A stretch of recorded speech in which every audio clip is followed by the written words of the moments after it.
Y llegamos a Halloween, y como estamos en la época más terrorífica del año, obviamente teníamos que hacer un especial. Así que, vamos con creepypastas algo desconocidas, y como no. Aquí me acompaña Minigame Clay.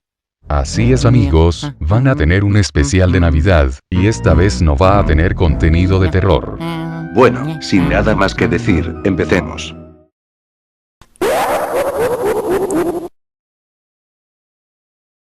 Los 94 años de mi abuela habían llegado a su fin, la conocí desde muy niño por la razón de que vivíamos en la misma casa. Su herencia claramente estipulaba que aquella casa quedaba a mi nombre, pero por respeto debía dejar los cuadros y muebles donde estaban. De niño iba al segundo piso a llevarle una sopa a mi abuela cuando estaba enferma, pasaba por el pasillo mirando al suelo para no tener que ver el horrible cuadro colgado en la pared. El cuadro de una anciana de mirada penetrante.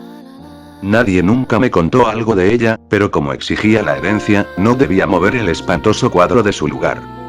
Un día como cualquier otro, me levanté a preparar mi desayuno, y casi me llevo un susto. El cuadro veía a la nada con una mirada tan tétrica y parecía que había cambiado el gesto que mostraba normalmente, frunciendo el ceño, como intentando ver algo a lo lejos. Era sumamente espantosa.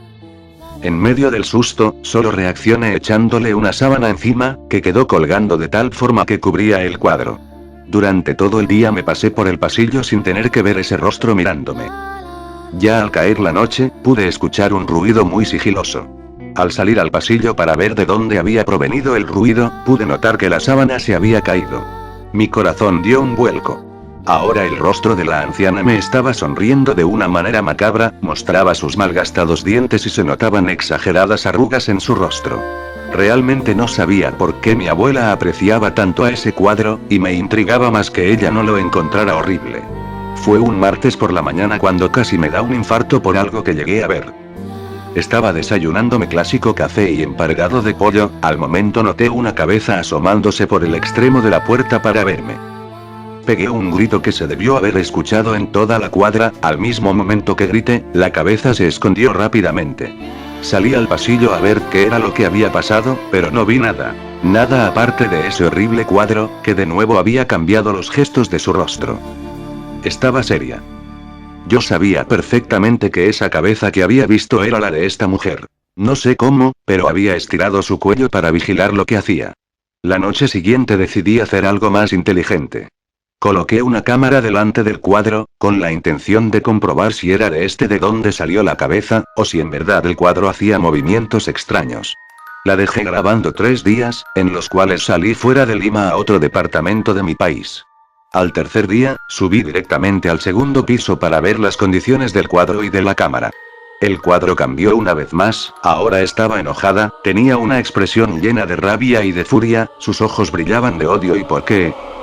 Pasé a revisar lo que había capturado mi cámara en los 3 días que estuve ausente. El primer día no hubo movimiento alguno hasta que cayó la noche, pude ver claramente cómo la cabeza del cuadro miraba a los lados, quizá revisando si había alguien cerca, y después vi cómo estiraba su cuello y salía del cuadro. El cuello se estiraba y estiraba mientras la cabeza de la anciana recorría todas las habitaciones, curioseando. Cuando finalmente volvió a su postura, cambió su expresión a la de una sonrisa. A la mañana siguiente pude verla repetir el mismo procedimiento, solo que ahora después de haber vuelto a su posición normal, empezaba a moverse más. Estaba saliendo del cuadro. Al salir completamente, vi que era una mujer extremadamente alta, era el doble de mi estatura. Tenía que caminar agachada para no chocar con el techo. Pero su altura no se debía al tamaño de su cuerpo en sí, sino a que su cuello estaba estirado exageradamente. La anciana se paseó en toda la casa, buscando algo y gritando el nombre de mi abuela mientras sollozaba. Al regresar al cuadro su expresión era una llena de odio la que mantenía actualmente. Fue entonces que me harté. Me decidí por botar ese horrible cuadro. Pero justo cuando lo retiré de la pared, la anciana sacó sus brazos a través del cuadro para ahorcarme. Sus dedos se clavaban en mi cuello a la par que me quitaban el aire, me estaba matando, no podía respirar. Estaba a punto de dejarme vencer cuando me liberé de milagro y arrojé el cuadro. La anciana regresó sus brazos dentro del cuadro y siguió mirándome con odio, ahora desarreglada. Llamé de inmediato a mi padre para contarle lo sucedido. Sabía que no me creería, pensaría que me estaba drogando y no fue así. Viejo, ese cuadro. La anciana de ese cuadro era tu bisabuela. Dijo mi padre a través del celular. ¿Mi bisabuela? Eso no importa ahora, ¿no escuchaste lo que te dije? Lo sé, es que ella murió de una manera peculiar. Dijo con dificultad mi padre. Ella sufría de una depresión horrible. Un día no pudo más con su soledad y se ahorcó. Esa noticia me impactó. Está bien, que mi bisabuela se ahorcara era algo extraño, y en parte triste, pero ella quiso matarme y me costaba explicarle a mi padre lo que me sucedía. Le iba a colgar y buscar otra solución hasta que me contó una última cosa. Lo raro de ese cuadro, hijo, fue que lo pintó tu abuela el mismo día en que tu bisabuela se ahorcó, exactamente antes de que lo hiciera. Me explicó mi padre. Bueno, fue a petición de tu bisabuela que ella lo pintó, pues según ella, a través de ese cuadro la cuidaría mientras viviera de cualquier persona que le quisiera hacer daño. Hijo, hay algo que... Le corté el teléfono. Fácilmente podría decir que hubo un problema en la línea. Corrí al pasillo con ligereza. El cuadro estaba vacío, el rostro de mi bisabuela no estaba. Sentí en ese momento una respiración helada a mi espalda. Ahí estaba ella. La anciana, extremadamente alta, ángel protector de mi abuela. Me miró unos segundos con esos ojos llenos de odio, llenos de maldad, llenos de venganza. Ese cuadro veía todo, lo sabía, estoy seguro de que vio cómo yo le subía a mi abuela una sopa cargada de veneno, y vio cómo hacía caso omiso a los gritos de ayuda que emitía en su agonía. Ella sabía quién era el responsable de la muerte de mi abuela, y puede que mi abuela lo sospechara, puede que esa sea la razón de por qué me demandó en la herencia que mantuviera el cuadro en la casa, puede que... La anciana empezó a ahorcarme, sentí que mi respiración se cortaba, hasta que empecé a escuchar pasos en la casa que se acercaban a las escaleras. Mi bisabuela volvió rápidamente al cuadro con esa expresión de odio en su decrépito rostro. Era mi hermana que llegaba a casa, me había salvado la vida. Le pedí que tomara el cuadro y lo guardara en el sótano. Y mientras se lo llevaba, pude ver a mi bisabuela haciéndome señas de muerte. Nunca más volví a entrar al sótano, e incluso años después de estos sucesos, podía escuchar por la noche el ruido de la manija del sótano siendo forzada, en vano, como si alguien quisiera salir de ahí. No estoy loco. Ya sé que lo he dicho 1.000.000 de veces. A los doctores. A mis papás. A mis amigos. Pero lo tengo que seguir diciendo hasta que se me acabe la esperanza de que alguien me ayude. En estos momentos me encuentro en una celda de paredes acolchonadas. Todo es del mismo color verde claro. La cama y sus sábanas, la puerta. No hay más muebles. Para ir al baño tengo que llamar a la enfermera. Muy por encima de mi cabeza hay una ventanita por la que entra la luz del sol y algunos ruidos de la calle. Fuera de eso, estoy solo. Muy solo. Mis papás vienen a verme cada vez menos. Igual mis amigos. Escribo esto con un lápiz que olvidó el doctor García una vez y que pude esconder debajo de la almohada. Me ha tomado también varios días hacerme de 6 servilletas para tener papel en el cual relatarte mi historia. En cuanto termine, arrojaré mis escritos por la ventana. Tú, quien quiera que seas, amigo de la calle, los recogerás del suelo, los ordenarás, los llevarás a tu casa, los leerás con cuidado y, si decides creerme, me ayudarás. Tendrás la gentileza de venir al hospital, hablar con los doctores y decirles que no he inventado nada, que el juego existe y que debo terminarlo en pocos días. Van a tener que sacar de aquí mi cuerpo exánime y retorcido. Todo comenzó la tarde en que mi amigo Humberto consiguió el CD de un juego llamado Abaddon I. ¿Cómo lo consiguió? Todavía es un misterio para mí. Dice que venía entre unos DVDs piratas que compró su hermana, aunque el disco del juego era original. Lo único cierto es que, en cuanto lo jugué por primera vez, mi vida cambió para siempre. Gerardo, tienes que venir a ver esto. Dijo la voz de Humberto al teléfono. ¿Qué es? Un juego nuevo.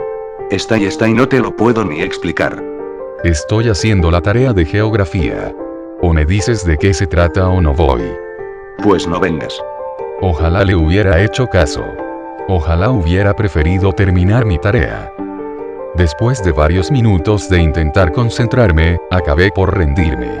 Agarré una chamarra y salí para su casa cruzando la calle. ¿De qué se trata?, le pregunté en cuanto me senté frente a la computadora a su lado. no necesitó ni siquiera darme explicaciones. Lo que vi me puso los cabellos de punta. Fin de la primera servilleta. En el monitor de su computadora estaba nuestra calle, toda en llamas. La reproducción de las casas, los coches, los jardines, era exacta. Cientos de demonios negros volaban por encima de la destrucción. Había varios muertos sobre el pavimento. Incluso pude reconocer a algunos vecinos nuestros entre ellos. Pero ¿y cómo lo oí? Intenté preguntar. Ni yo sé qué pasa. Humberto se esforzaba por acabar con los demonios utilizando la barra espaciadora. Movía su rifle a la izquierda y a la derecha, avanzaba con las flechitas del teclado, disparaba rayos azules. Los demonios caían, sí, pero muchos otros seguían apareciendo en el cielo. Eran como gárgolas furiosas. Seguía a Humberto a través de la realidad virtual hasta que abandonó nuestra calle. Siguió matando demonios frente a la esquina. Entonces se abrieron las nubes y apareció un nuevo diablo, uno rojo y enorme. Este es el mero malo de este nivel. Me dijo, está bien difícil echárselo. Vi a Humberto pelear con él hasta que se le acabaron las vidas y apareció el letrerito. Game over. No sé. Nada más puse mi nombre y mi fecha de nacimiento. Me cedió el teclado. Llevé el puntero del mouse hasta el botón que decía juego nuevo. Entonces, efectivamente, aparecieron 3 casillas. Nombre, apellido paterno, apellido materno. Puse todo en mayúsculas y luego apreté el botón siguiente. Me preguntó entonces mi fecha de nacimiento. La ingresé y se puso a pensar un rato. Luego, apareció la barrita de loading y por fin salió, sobre una hoja que pretendía ser como de pergamino, una descripción en letra garigoleada. Gerardo Medina Palacios, mexicano, Colonia Narvarte. Libra con ascendente en Piscis 4698, 131. ¡Guau! Exclamé, de pelos. No, y espérate. Dale enter. Apareció el típico rollo de la licencia. Que si uno acepta que no va a copiar el programa y todo eso. Aprieta que si aceptas, me urgió Humberto. Y así lo hace. Al instante dio inicio el juego. Lo increíble es que la figura de acción estaba parada justo enfrente de la puerta de mi casa. De veras que está de pelos. Apareció un diablo volando por encima de mí y le disparé. Luego otro. Y otro. Lo mejor era sentir que eras verdaderamente tú el que tenía que matarlos a todos. Entonces en la pantalla apareció nuestra vecinita Lili, por la calle, en su bicicleta. Un diablo se le echó encima y yo lo maté. Pero luego fue otro y otro hasta que no pude con todos. Pobrecita Lili, calcinada a media calle. La verdad no duré mucho.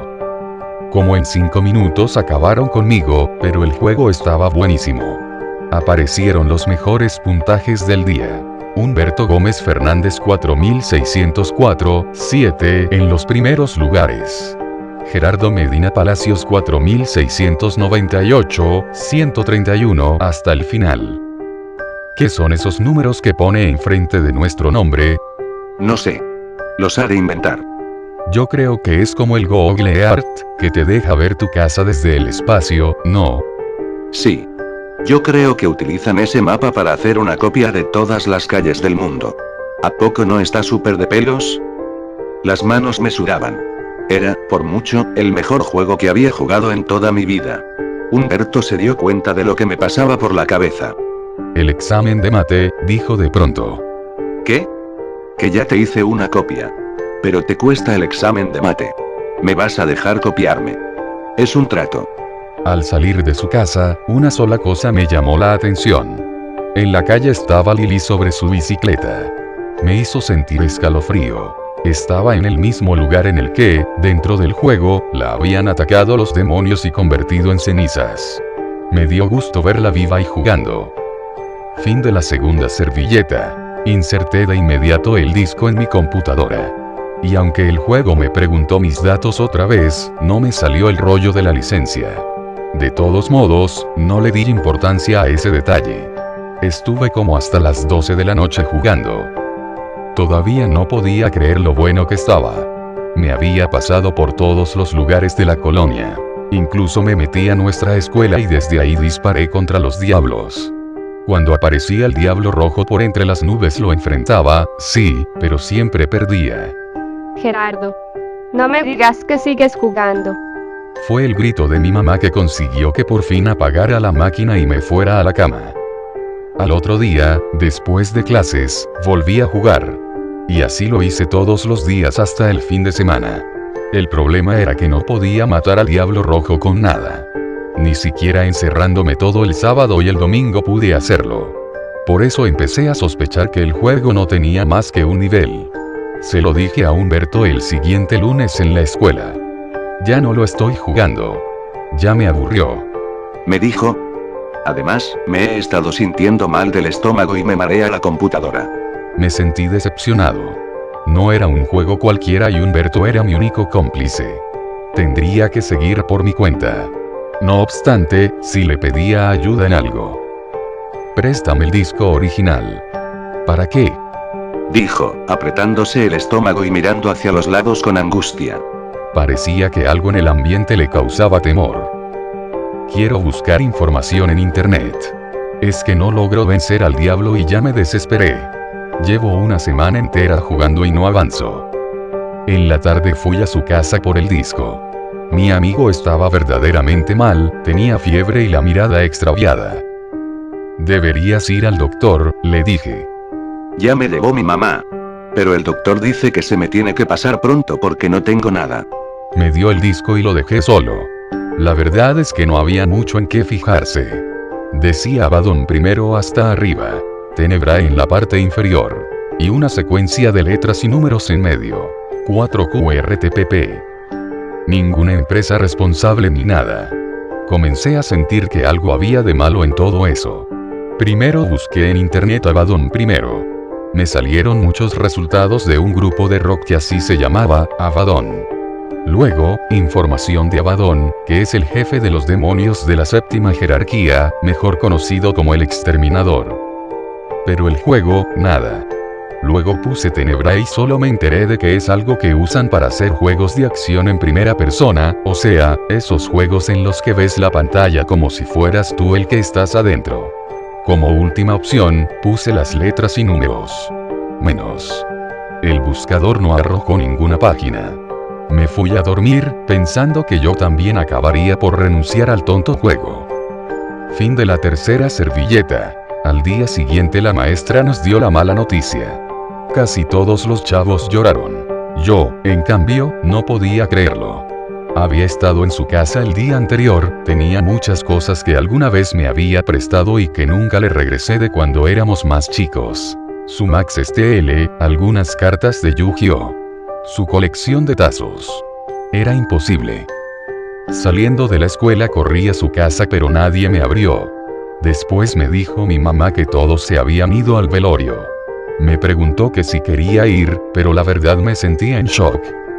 Preferí negarme y ella comprendió. Para distraerme me puse a jugar el juego que tanto habíamos disfrutado juntos, pero a la larga, fue peor. Seguía sin poder matar al diablo y me puse más triste. Entonces, se me ocurrió poner en el buscador del internet todo junto. Abaddon primero Tenebrae 4QRTPP. Me arrojó un solo resultado. Una página en Rumania, lo supe porque tenía al final RU, que contenía una sola línea blanca sobre fondo negro. Una dirección de correo electrónico. No pude más. Luego entré a mi correo y le escribí a esa persona. Lo hice en inglés por miedo a que, en español, no me entendiera. Fue muy corto mi correo y want information of Abaddon primero. En ese momento me asomé a la ventana. Los papás de Humberto volvían ya a su casa. Los dos estaban vestidos de negro y llorando.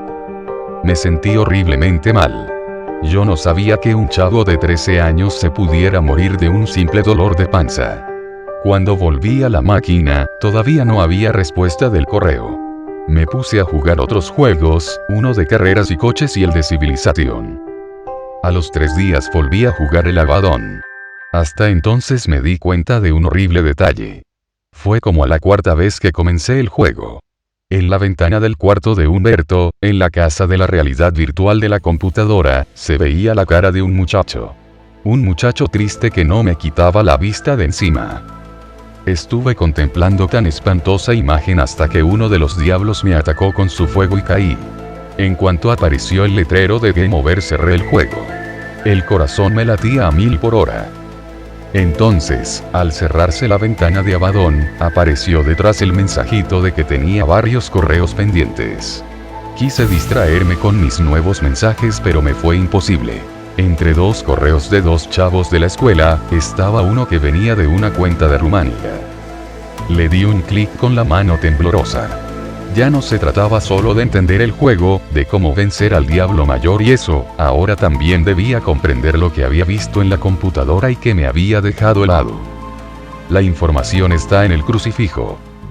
Eso era todo lo que decía el mensaje, en español. No comprendí qué significaba. No había crucifijos en el juego. A menos que yo hubiera menospreciado el programa desde el principio y fuera, en realidad, uno tipo adventure y no solo de acción, probablemente había que hacer más exploración, había que resolver algún acertijo, había que interactuar más con otros personajes.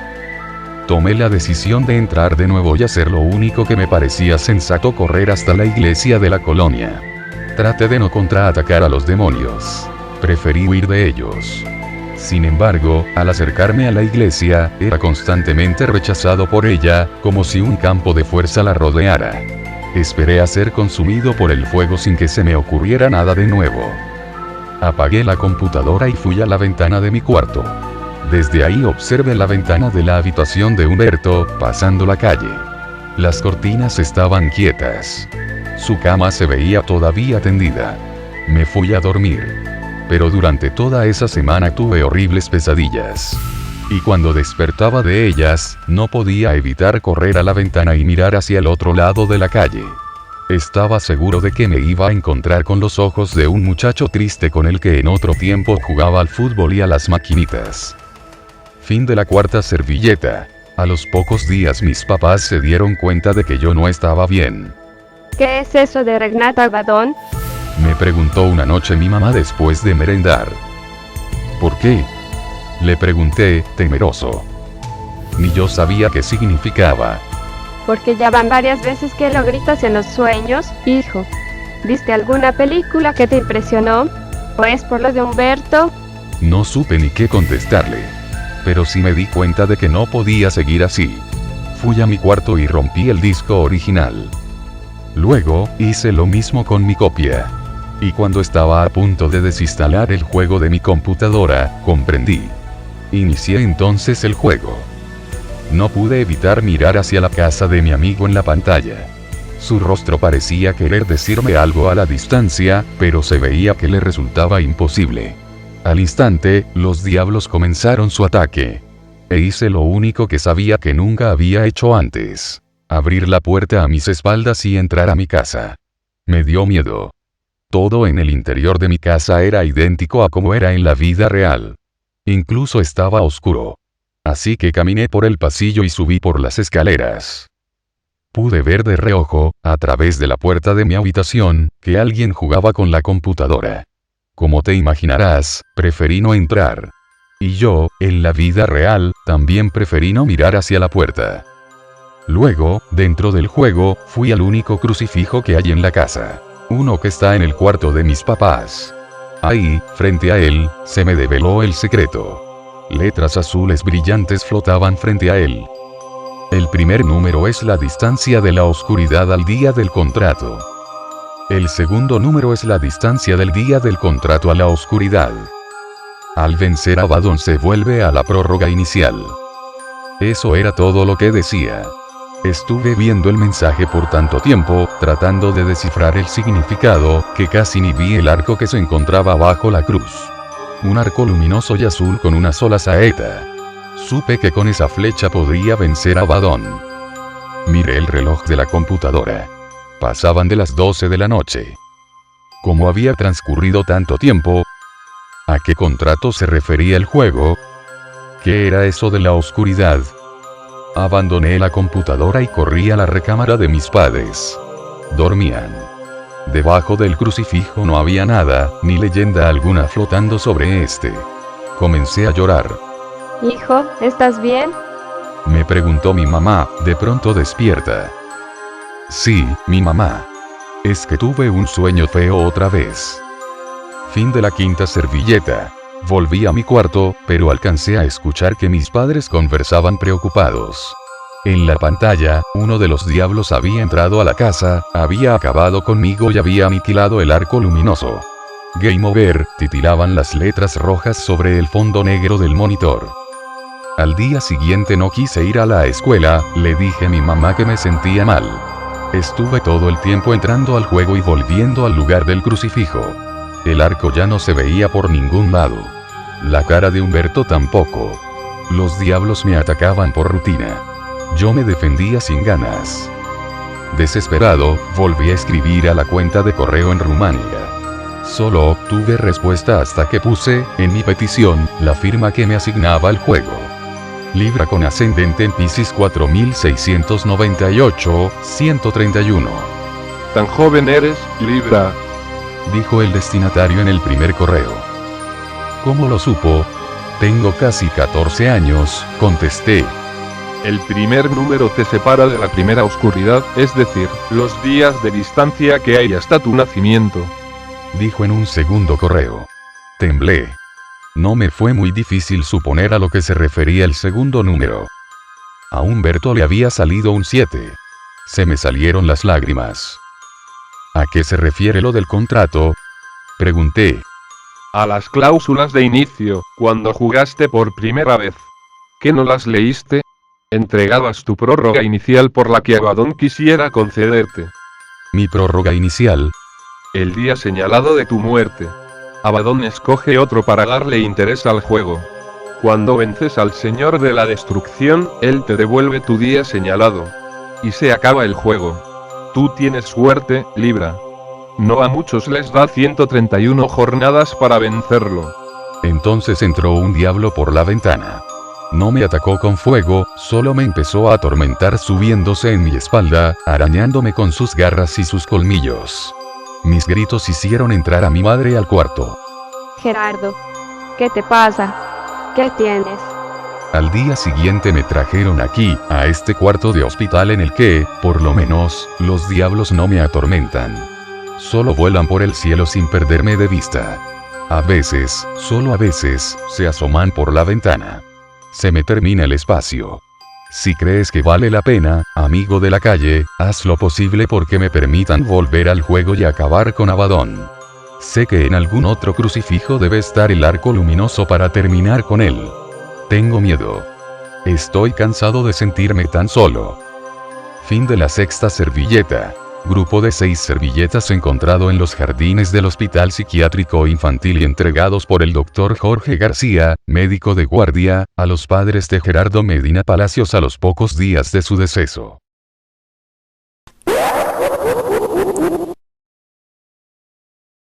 Quedan pocas personas con vida que recuerden a el hombre que canta y baila. El tiempo ha reclamado a los sobrevivientes de aquella larga noche, y estoy seguro de que se fueron de este mundo sin protestar. La vida toma un curso extraño después de una noche como esa. Los que aún viven. Bill Parker, Sarah Carter, Sam Tannen y no hablan sobre ello. Sam tiene suerte. Su cerebro empezó a convertirse en avena hace unos años y ahora encuentra problemas incluso para ponerse los pantalones. Se le concedió un alivio prematuro de sus recuerdos. No se despierta noche tras noche con la música todavía sonando en sus oídos y lágrimas en sus mejillas. El hombre que canta y baila vino a Bell Carne con pocos bombos y platillos en el otoño de 1956. Yo recién había terminado la secundaria y estaba trabajando como repositor en Andy's Hardware. Estaba ahí la tarde en que Sarah Carter se precipitó por la puerta haciendo que el timbre de bienvenida sonase como loco. Juan, debes ver lo que prepararon en la glorieta. Hay una gran carpa y un hombre parado enfrente de ella gritando cual presentador de circo. Sarah estaba sin aliento y evidentemente había corrido el trayecto desde el parque hasta la calle principal. Dio un resoplido al mechón de cabello despeinado en su rostro mientras esperaba que yo reaccionase. Con Sarah siempre estaba 2 pasos atrás y corriendo para alcanzarla. La chica tenía energía en aquel entonces, y en cantidades ilimitadas. Dejé de acomodar los clavos para responderle. No había nada allí cuando pasé esta mañana. ¿En qué momento la colocaron? Se encogió de hombros. No lo sé, pero allí está. Y tienes que ver a este tipo. Está disfrazado de pies a cabeza y no para de hablar, y vaya que sabe hacerlo. Lo pensé y miré el reloj. Eran cerca de las 5 y mi turno ya terminaba de todas llenas. Está bien, vayamos a verlo entonces. Sara sonrió de oreja a oreja y desapareció. No dudé que lo estuviese anunciando al resto de nuestra pandilla. Me encontré con Bill en el camino al pasar por la farmacia en donde trabajaba. ¿De qué rayos está hablando Sara, Juan? Entró volando por la puerta y se fue del mismo modo antes de que pudiese preguntarle algo. Bill era un muchacho grande, el más alto, y más pesado, de nuestra clase. Tiene su temperamento, pero es un buen tipo. Era también el mejor de su equipo de básquetbol en la secundaria, aunque uno de los pocos que ha sido expulsado durante un juego. Arrojó a un chico al otro extremo de la cancha. Bill dijo que le había dado un codazo en el estómago. Un accidente, claro, nadie se atrevería a hacerle eso a propósito. Al final de la calle principal, cruzamos la calle Buchanan y entramos al parque. Normalmente, en ese punto ya hubiésemos podido ver la glorieta sobre una colina en el centro del parque. Durante el verano solía haber conciertos ahí, actuaciones de la banda de la escuela, coros de la iglesia cantando algunos himnos, ese tipo de cosas. Una vez, un par de chicos de la secundaria comenzaron una excelente banda de rockabilly, pero de algún modo el comité del parque sacó una ordenanza que prohibía el rock and roll en ese lugar. Pueblos pequeños, ¿sabes? Pero ahora había una carpa enorme de color amarillo que tapaba la vista de la glorieta, como esas que tienen los circos o esas que los alcaldes suelen usar cuando tienen ganas de sentir el espíritu del pueblo y sentir tu billetera, además. Ya había una multitud bastante grande alrededor de la carpa cuando Bill y yo llegamos. Podíamos escuchar al tipo del cual nos había hablado Sara. Realmente sonaba como un presentador de circo. A empujones, avanzamos por la multitud y nos acercamos al lugar en donde estaba el hombre. Vamos, gente. Se está acercando, el momento se está acercando. Vamos a tener una gran noche. Así es, una noche grandiosa. Cantaremos, bailaremos. Lo prometo. Y el hombre que canta y baila siempre cumple sus promesas. Aún no podíamos verlo, habían demasiadas personas bloqueando el camino. Parecía que todo el pueblo hubiese acudido a ver a el hombre que canta y baila. Bill me tiró de la manga y apuntó con su dedo. Lo seguí con la mirada y no lo podía creer. Era el reverendo Harper, el cura baptista. He vivido por mucho tiempo, pero nunca vi otro hombre que pudiese golpear con una Biblia tan fuerte como él. Harper predicaba sobre los males del pecado. El pecado en la bebida, el pecado en el tabaco, el pecado en la droga, el pecado en cualquier cosa y, por sobre todo, el pecado en la danza. Y aquí estaba, haciendo cola para entrar a la carpa, porque ciertamente no estaba predicando. Lo saludamos, y el viejo baptista se puso del color del mar rojo, nos dio la espalda y se alejó. Bill y yo nos miramos sonriéndonos y seguimos caminando hacia el hombre que canta y baila. Al fin pudimos emerger de entre la multitud y verlo. Estaba parado sobre un cajón viejo y astillado que parecía estar a punto de colapsar. A su lado, sobre el césped, había un estuche de violín con detalles dorados en los bordes. Parecía viejo, más viejo que el cajón, más viejo que el pueblo. Parecía una antigüedad. Él era puro codos, rodillas y hombros. Alto y larguirucho, y su cuerpo se movía al ritmo de sus palabras. Estaba usando una chaqueta roja y blanca, como esas de los cuartetos que solían cantar en las barberías. Tenía un sombrero de paja en la cabeza, que incesantemente se acomodaba con sus manos de dedos largos. 6 dedos en cada mano. Me sorprendió ver eso. Había leído que algunas personas nacían con 6 dedos, pero leer sobre algo y verlo son cosas muy diferentes. Bien, falta muy poco. Realmente falta muy poco. ¿Están listos para cantar? ¿Están listos para bailar? Porque estoy listo para tocar mi violín, sí que lo estoy, sí que lo estoy. Tengo el violín a mis pies y estoy listo para tocar, listo para hacer que esas cuerdas canten. ¿Pueden creerlo? Aplaudió, y eso fue lo más cercano a una pausa que estuvo dispuesto a hacer. Sara y Sam se acercaron a nosotros después de encontrarnos entre la multitud. Sara me codeó en las costillas. ¿Qué te dije? Parece que debería estar en un carnaval intentando hacernos ver a la mujer barbuda o algo así. Sam asintió con la cabeza para saludarnos, lo que hizo que sus anteojos se resbalasen por su nariz y les dio un empujón con su dedo para arreglarlos. Era tan alto como Bill, pero su físico ni se acercaba al de él. Era el chico listo en nuestra pandilla. Uno tiene que tener cerca a alguien así para que le enseñe a hacer cosas como desmantelar el auto del director y rearmarlo en el gimnasio de la escuela. ¿Qué está vendiendo?, preguntó Sam. Un baile, creo yo, le dije. ¿Cuánto cuesta? El hombre que canta y baila debió de haberlo escuchado, porque dijo: ¿Cuánto cuesta?, están preguntándose. No cuesta ni $1, ni un centavo. Amigos, esto no les costará nada. Solo entren a la carpa y bailen toda la noche al ritmo de la canción. Nos miramos entre nosotros. Era un buen trato. Música gratis y un lugar para bailar. No había mucho que hacer en el pueblo en aquellos días, y todavía no lo hay. Era casi muy bueno como para ser cierto. El hombre que canta y baila se detuvo, lo que era un pequeño alivio. Hurgó en sus bolsillos, sacó un reloj dorado y miró la hora. Y entonces sonrió, con una sonrisa que mostró cada uno de sus dientes. Amigos, es tiempo de bailar, así que entren. Entren todos, porque es momento de que el baile comience. Y con eso, se bajó de su banco, lo tomó junto con el violín y se metió a la carpa. Sarah, Bill, Sam y yo casi fuimos arrollados en el apuro de la gente por entrar, pero aún así fuimos los primeros adentro. Era enorme. Había un suelo de madera debajo de nuestros pies que parecía ser terroble oscuro, y pulido hasta brillar como un espejo. Había velas en candelabros por todos los postes de la carpa y cuando miré hacia arriba no pude ver el techo con tanta oscuridad. Era como mirar a un cielo sin estrellas donde ni siquiera la luna se molestaba en aparecer. La multitud nos condujo más y más adentro mientras la gente ingresaba. No era solo gente joven. Estaba la señora Crenshaw, nuestra maestra de inglés que ya iba para los 50. Estaba el señor Hopkins, el director de la primaria. Estaba el buen reverendo Harper, quien aún se veía avergonzado. Realmente todo el pueblo estaba ahí. Demonios, incluso estaba el alcalde con su mujer, parados y hablando con el jefe de policía. Pronto, todo el mundo estaba adentro y el murmullo de la gente charlando era ensordecedor.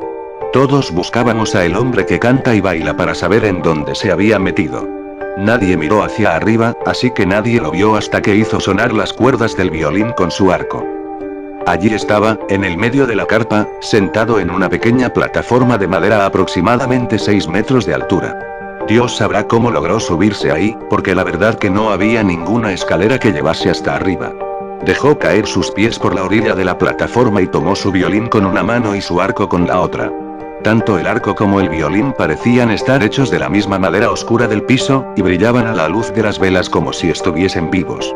Llegué incluso a dudar si el violín necesitaba del hombre que canta y baila para hacer que sus cuerdas tarareasen. Todos lo miramos, y nos sonrió mientras se ponía de pie rápidamente, haciendo que a la multitud le preocupase que fuese a tirarse en medio de ellos. Y entonces comenzó a tocar. Hizo a esas cuerdas cantar. Nunca he vuelto a escuchar a alguien tocar así, y doy gracias a Dios por eso cada día.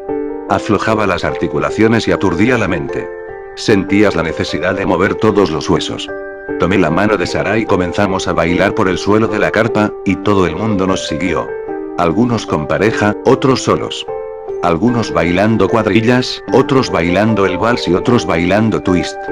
Bailamos, movimos las caderas, sacudimos el esqueleto y rock and rollamos. Pasé junto al reverendo Harper, él moviendo los pies en un torpe baile junto a Eloise Grendel, una vieja fervientemente católica. Vi a la esposa del alcalde bailando un vals con Dan Adams, uno de nuestros bomberos. Me movía en espiral con Sarah, chocando y empujando a las personas que estaban cerca. Hacía mucho calor y la temperatura subía cada vez más. No pasó mucho tiempo antes de que el lugar empezase a apestar a sudor. Me sentía mareado, pero seguimos bailando, bailando sin parar. También me di cuenta de que el hombre que canta y baila estaba cantando, pero en un lenguaje que no entendía. Se erguía sobre nosotros, parado en esa plataforma, haciendo a su violín cantar. Su arco se levantaba y caía, se deslizaba sobre las cuerdas de arriba hacia abajo, de lado a lado. Tocaba de la misma forma que hablaba. Sin descansos, sin pausas, solo un diluvio maníaco de notas mientras su lengua se enredaba en palabras que no tenían por qué ser dichas en este mundo. Sacudí mi cabeza mientras giraba con Sarah y me sentí cansado. Mis pies me dolían y mi espalda baja estaba empezando a palpitar. Vi mi reloj y entendí que habíamos estado bailando por 1 hora entera. Volví a sacudir mi cabeza, intentando ahuyentar la sensación de adormecimiento que estaba nublando mis pensamientos. Sarai, me aclaré la garganta. Solo había podido susurrar. Mi lengua se sentía extraña y gruesa. Sarai, lo intenté de nuevo, esta vez más fuerte, pero ella no respondió y continuamos bailando. La sacudí, pero no respondió. Continué sacudiéndola hasta que noté que lo estaba haciendo al ritmo de la música. Entonces intenté parar. Y no pude. No podía parar. Debajo de la niebla de mis pensamientos, empecé a sentir temor. Vi los rostros de las otras personas y pude ver su miedo. La cara del reverendo Harper se había puesto más roja que antes. El sudor caía a chorros por su rostro, pero él seguía moviéndose junto a la señora Grendel, cuya cabeza se balanceaba de lado a lado. Se había desmayado, pero sus pies aún se movían. Pasamos cerca de Bill, quien bailaba con Susie Watkins, y vi que los ojos aterrados de la chica recorrían todo el salón, pero Bill solo movía su cabeza al ritmo de la música y sus ojos vidriosos estaban perdidos en la nada. El hombre que canta y baila se rió desde su plataforma y continuó tocando. Escuché un grito y giré mi cabeza para ver a una mujer tirarse al piso sosteniéndose la pierna con sus manos. Se había acalambrado. Le tenía envidia. Ella había conseguido parar, había conseguido descansar. Mis piernas se sentían como madera muerta y el dolor en mi espalda se había profundizado. Entonces su pareja de baile se paró en su tobillo y escuché el crujido desde mi lado de la sala. Él seguía bailando, con los ojos en blanco mientras se movía. Ella gritó de nuevo e intentó arrastrarse, pero, en lugar de eso, terminó parándose. Comenzó a bailar, dejando caer su peso sobre el tobillo roto. Una y otra vez. Me di la vuelta, pero no pude dejar de escuchar sus sollozos. La música continuaba. Miré mi reloj nuevamente y ya habían pasado 3 horas. No paramos, no aminoramos el ritmo. Seguíamos moviéndonos al compás del violín. Sin importar las ampollas. Sin importar los dedos o tobillos rotos. Sin importar el profundo dolor de espalda que se rehusaba a desaparecer. Sin importar los corazones viejos ni las rodillas malas. Seguimos ese ritmo frenético como una masa, una criatura con una sola mente que se bamboleaba y saltaba. El reverendo Harper murió. Vi cómo pasaba. Estaba sosteniendo a la todavía desmayada señora Grendel, cuando la soltó. Ambos cayeron al suelo.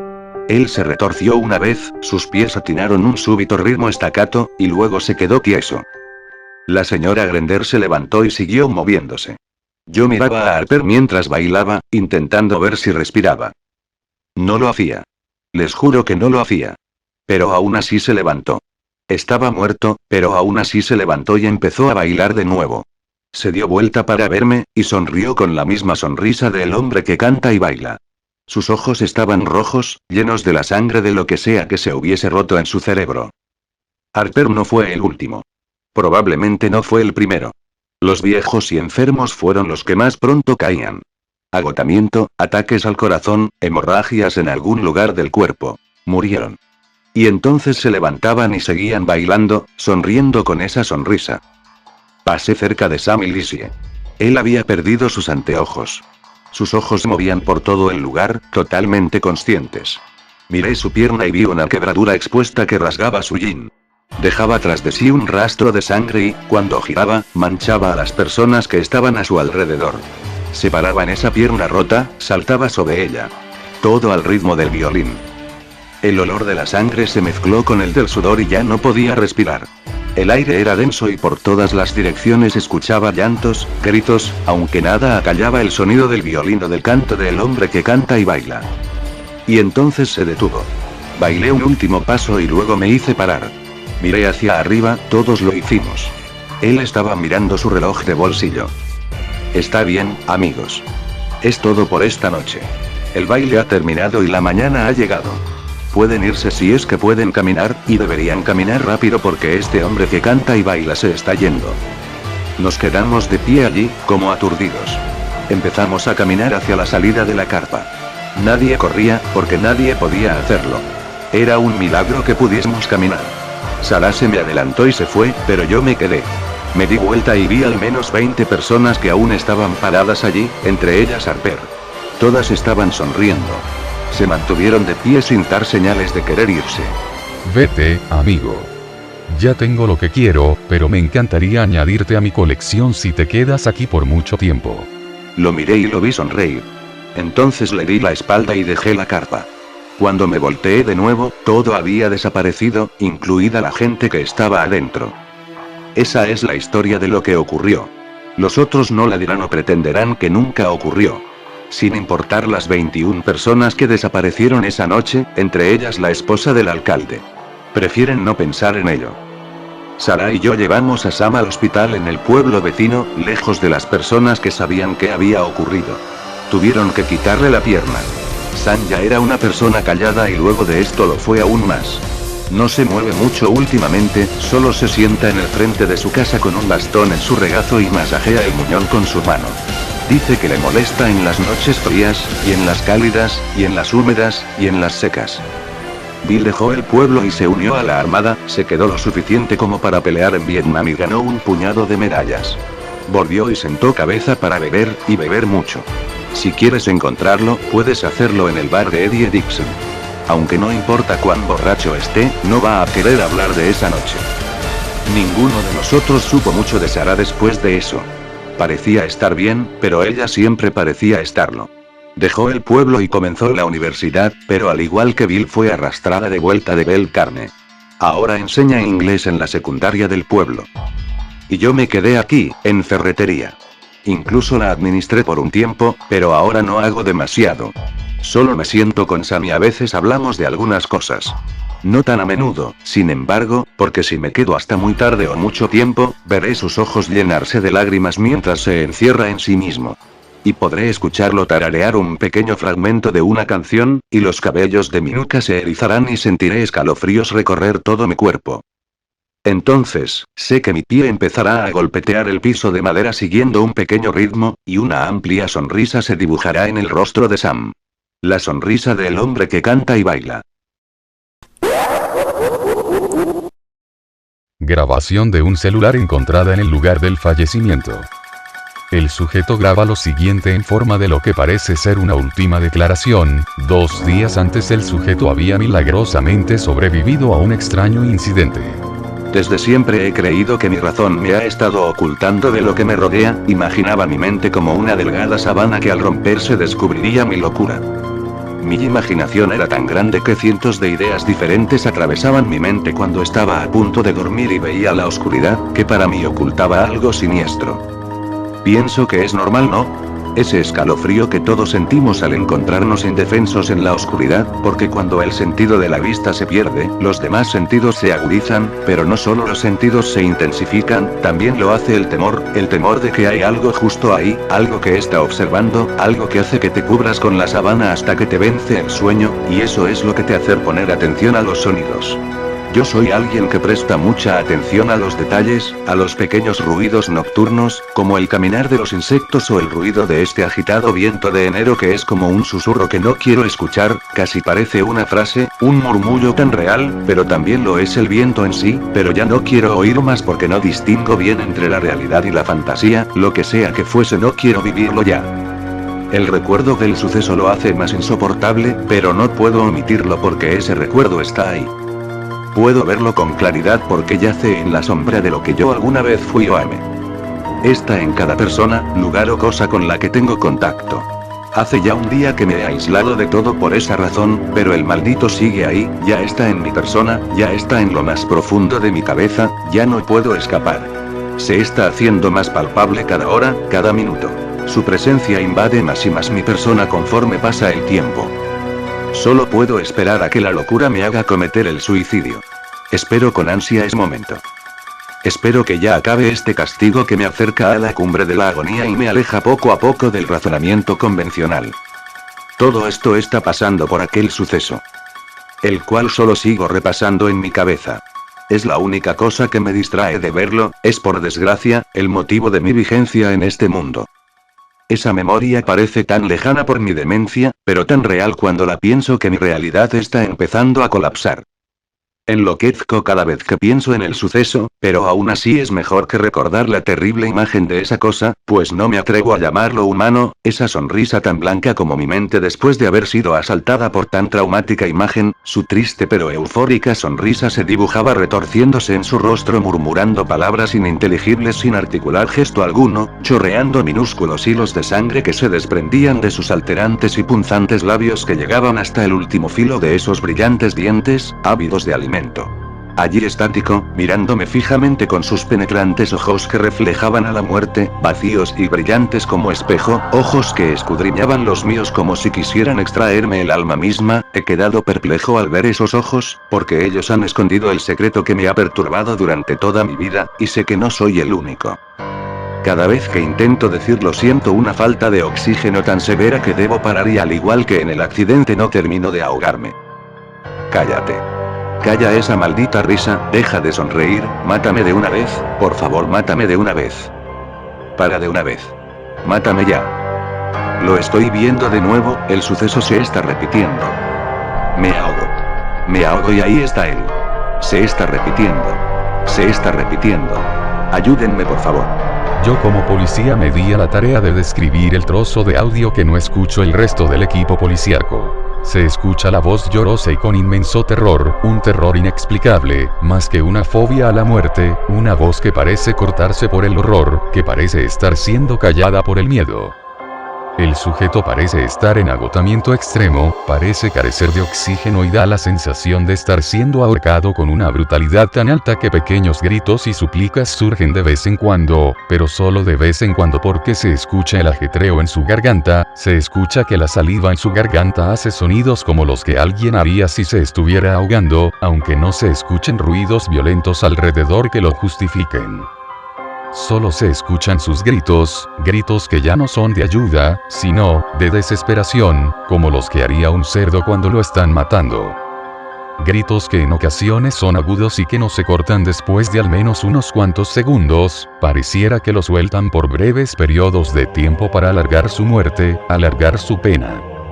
Suena como si lo estuviesen apuñalando, golpeando o azotando, incluso violando, con crueldad y violencia demencial.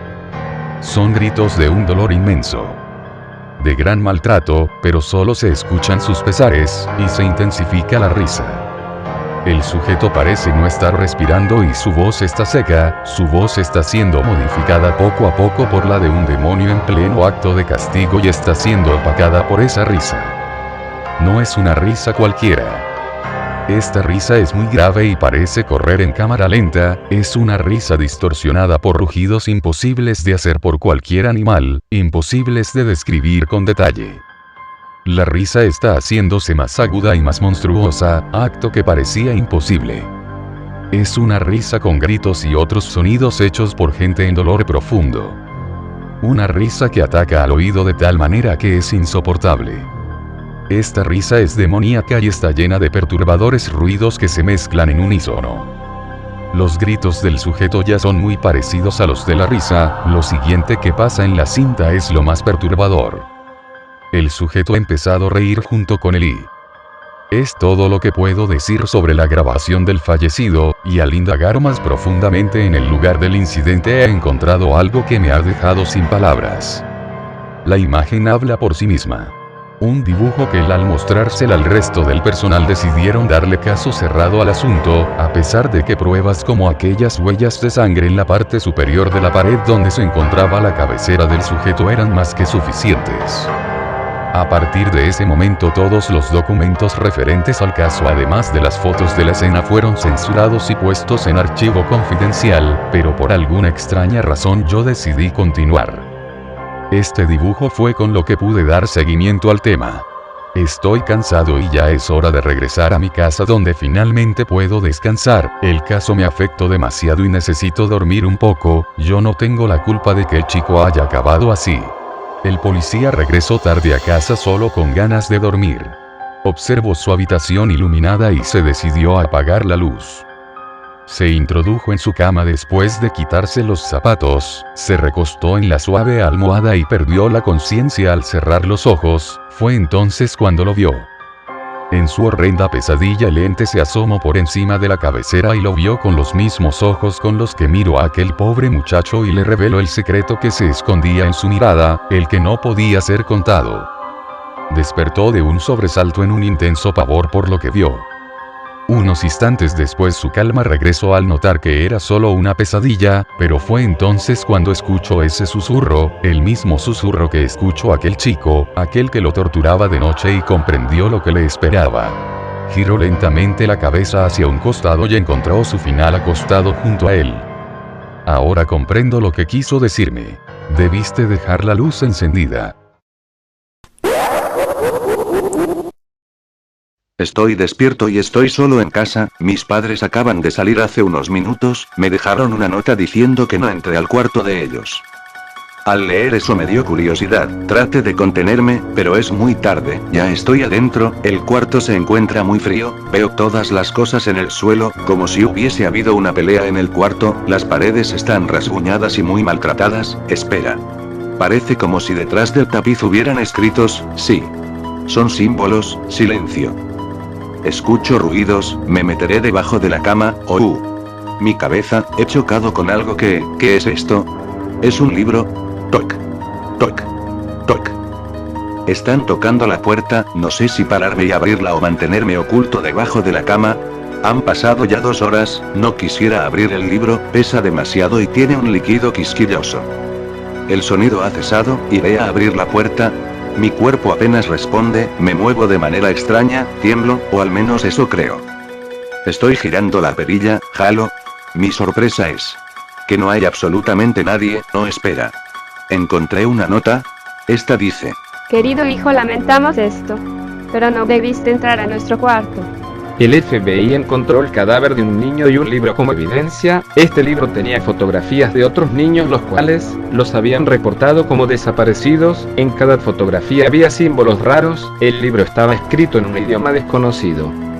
Hasta ahora no podemos descifrar el idioma con el que escribieron este libro, tampoco sabemos con exactitud qué significan estos símbolos tan raros. Algunas fotografías estaban tachadas con sangre.